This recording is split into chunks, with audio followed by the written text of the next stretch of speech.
রাত্রিবেলায় ঘুমের ঘরে যাদের বাচ্চা কান্না করে তারা মাত্র দুইটি আমল করবেন, দেখবেন সাথে সাথে আপনার বাচ্চা কান্না করা বন্ধ করে দিবে, তার কান্নাকাটি বন্ধ হয়ে যাবে মাত্র দুইটি আমল করলে।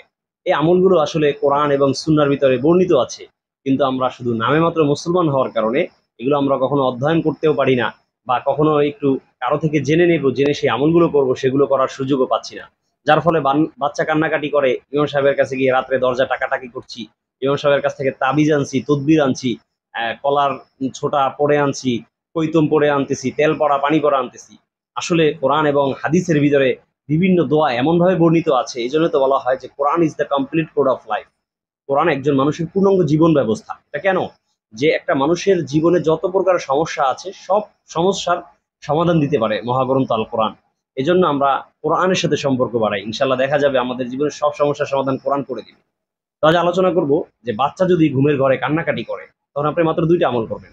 এক নম্বর আমল হলো যে সূরা ফালাক এবং সূরা নাস, এই দুইটাকে একসঙ্গে পড়ে আপনি আপনার বাচ্চার অল বডিতে ফুঁক দিবেন।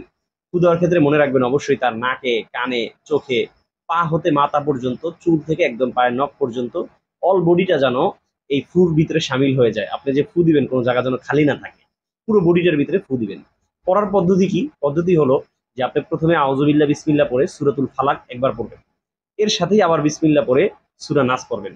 দুইটা যখন একসঙ্গে পড়া হবে পুরো শরীরে একবার ফু দিবেন। ফু দেওয়ার ক্ষেত্রে নাকে কানেও যাতে ফুটা চলে যায় সেইভাবে দিবেন।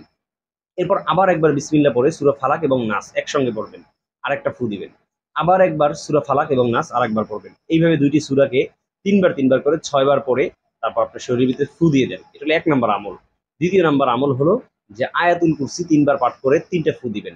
3 বার একসঙ্গে পড়ে 3টে ফু এরকম না, বিষয় হলো একবার পরে একটা ফু, আরেকবার পরে আরেকটা ফু, এইভাবে 3 বার পরে 3টে ফু দেন। ইনশাআল্লাহ দেখবেন যে আপনার বাচ্চার কান্নাকাটি মুহূর্তের ভিতরেই বন্ধ হয়ে যাবে। কেননা বাচ্চাদেরকে শয়তানে এসে নাড়াচাড়া করে, শয়তানে এসে গুঁতা দেয়, গুঁতা দিলে তখন বাচ্চা এইভাবে কান্নাকাটি করে, এটা হাদিস দ্বারা প্রমাণিত। তখন যদি আপনি তার অল বডিটাকে বন্ধ করে দেন, যে তার শরীরের ভিতরে আর গুঁতো দিতে আর সুযোগ শয়তান না পায়, শয়তান যদি তার কাছেই আসতে না পায় বা দূর থেকে জায়গার উপরে নজর দিয়ে দৃষ্টিপাত করতে না পারে, তখন দেখা যাবে ওই বাচ্চা আর কান্নাকাটি করবে না, খুব নিশ্চিন্তে সে প্রশান্তি মন নিয়ে সে ঘুমিয়ে পড়বে। এই জন্য যাদের রাত্রিবেলায় গভীর ঘুমে বাচ্চা এরকম কান্নাকাটি করে, এই দুইটা আমল করেন, ইনশাল্লাহ আল্লাহ তাআলা আপনার বাচ্চাকে শয়তানের সকল অনিষ্টতা থেকে হেফাজতে রাখবেন, মুক্ত রাখবেন। দর্শক, আল্লাহ তাআলা আমাদের সকলকে কোরআন এবং সুন্নাহ মোতাবেক জীবন পরিচালনা করার তৌফিক দান করুন। আলবিদা, মা আসসালামা।